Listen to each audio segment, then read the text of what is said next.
اللہ کے نام سے شروع کرتا ہوں جو بے انتہا مہربان اور نہایت رحم فرمانے والا ہے۔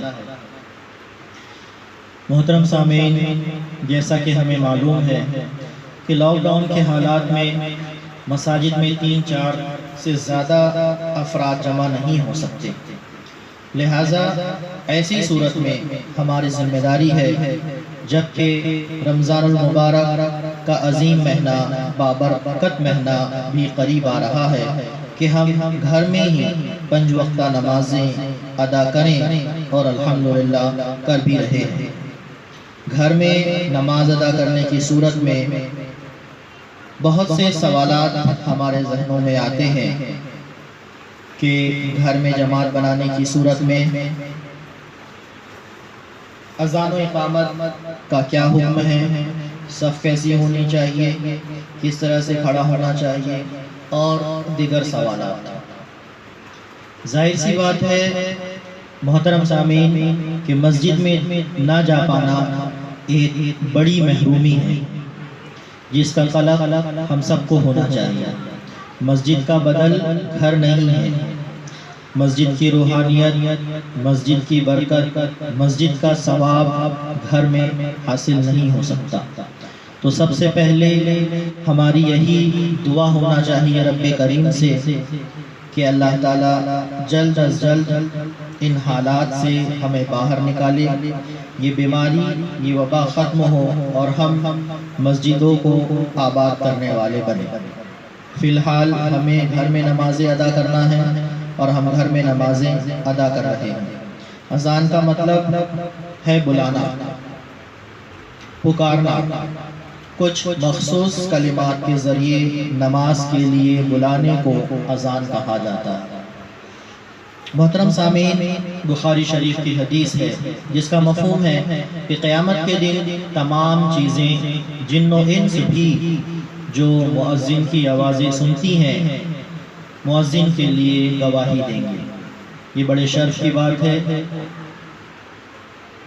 گھر میں نماز اکیلے پڑھیں یا جماعت کے ساتھ، اگر مسجد سے اذان کی آواز آتی ہے تو وہ اذان ہمارے لیے کافی ہے۔ اذان کے بغیر ہی ہم گھر میں نماز ادا کر سکتے ہیں، لیکن اگر اذان کی آواز نہیں آتی ہے تو آپ اذان کہہ کر اذان کی بھی فضیلت حاصل کریں اور سنت بھی ادا کریں۔ لیکن اگر کوئی بغیر اذان کے نماز پڑھ لے گا تو اس کی نماز ادا ہو جائے گی، اس کی نماز میں کوئی کمی، کوئی نقص نہیں رہے گا۔ اسی طرح سے ایک سوال، ایک مسئلہ ہمارے ذہن میں یہ آتا ہے، یہ سوال ہمارے سامنے آتا ہے کہ نابالغ لڑکا اذان دے سکتا ہے یا نہیں دے سکتا ہے؟ تو محترم سامعین، نابالغ لڑکا اگر سمجھدار ہے تو وہ بھی اذان و اقامت کہہ سکتا ہے۔ ہاں، بہتر اور افضل یہ ہے کہ کوئی بڑا شخص، کوئی بالغ شخص اذان و اقامت کہے، یہ افضل اور یہ بہتر ہے۔ اور اگر کوئی اقامت کہنے والا نہ ہو تو امام خود اقامت کہہ کر، تکبیر کہہ کر نماز پڑھا سکتا ہے۔ محترم سامعین، کیا عورتیں اذان دے سکتی ہیں؟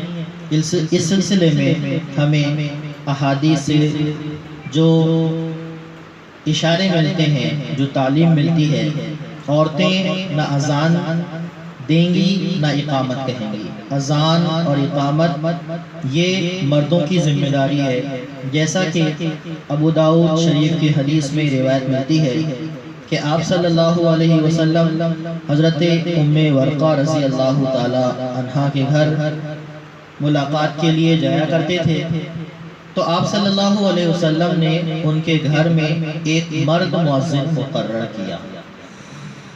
تو یہ اذان اور اقامت کا مسئلہ تھا۔ اب آتے ہیں ہم نماز کی طرف، جو نماز جنت کی کنجی ہے، جو خیر و برکت کا ذریعہ ہے، دین کا ستون ہے۔ جو بھی امام ہو وہ عاقل اور بالغ ہو۔ اکثر ساتھی یہ سوال کرتے ہیں کہ ہمیں سب کیسی بنانی چاہیے۔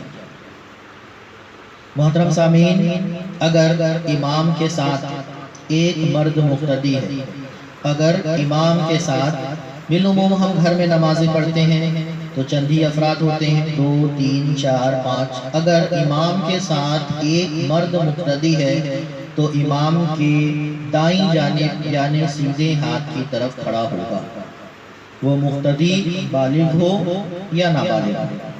امام کے پیچھے اکیلے کسی مرد مقتدی کا کھڑا ہونا مکروہ ہے، ناپسند کیا گیا ہے۔ اگر نماز پڑھنے والی کوئی عورت ہو، ایک ہو یا ایک سے زیادہ، تو اسے ایسی صورت میں ہر حال میں امام کے پیچھے ہی کھڑا ہونا ہے، خواہ وہ نماز پڑھنے والی امام کی بیوی ہو، ماں ہو، بیٹی ہو، بہن ہو، بہرحال کچھ بھی رشتہ ہو، خواتین امام کے پیچھے کھڑی ہوں گی، امام کے صف میں امام کے ساتھ نہیں کھڑے ہوں گی۔ اگر مقتدی مرد 2 ہو یا 2 سے زائد ہو تو امام کے پیچھے کھڑے ہوں گے۔ ہاں، جگہ کی تنگی کی وجہ سے اگر امام کے صف میں کھڑے ہو جائیں تو کوئی مضائقہ نہیں ہے، جگہ ہے تو امام کے پیچھے ہی کھڑے ہوں گے۔ اگر بڑوں کے ساتھ کوئی بچہ بھی ہو تو وہ مردوں کے صف میں کھڑا ہو جائے گا، لیکن محترم سامعین، اگر بچے 1 سے زائد ہوں تو ان کی صف الگ بنائی جائے گی، ان کی صف مردوں کے صف کے، بڑوں کے صف کے پیچھے ہوگی، اور بچوں کے پیچھے پھر خواتین کی جماعت بنائی جائے گی، خواتین کی صف ہوگی۔ یہی ہمیں اللہ کے رسول صلی اللہ علیہ وسلم کی سنت سے نمونہ ملتا ہے۔ محترم حاضرین، اگر مقتدی ایک مرد اور ایک عورت ہے تو مرد مقتدی امام کے دائیں جانب کھڑا ہوگا اور عورت، لڑکی، خاتون جو بھی ہو وہ پیچھے کھڑی ہوگی۔ قرآن کریم میں اللہ تعالیٰ نے فرمایا فَاسْأَلُوا أَهْلَ الذِّكْرِ إِن كُنتُمْ لَا تَعْلَمُونَ، کہ اگر آپ نہیں جانتے ہیں تو علم والوں سے سوال کر لیا کریں، علم والوں سے پوچھ لیا کریں۔ ہر ایک کی ذمہ داری ہے کہ وہ دین کا علم سیکھے، دین کے علم کی اشاعت کرے، دین کی باتوں پر عمل کرے۔ اللہ تعالیٰ ہمیں کہنے اور سننے سے زیادہ عمل کرنے کی توفیق عطا فرمائے۔ وآخر دعوانا ان الحمد للہ رب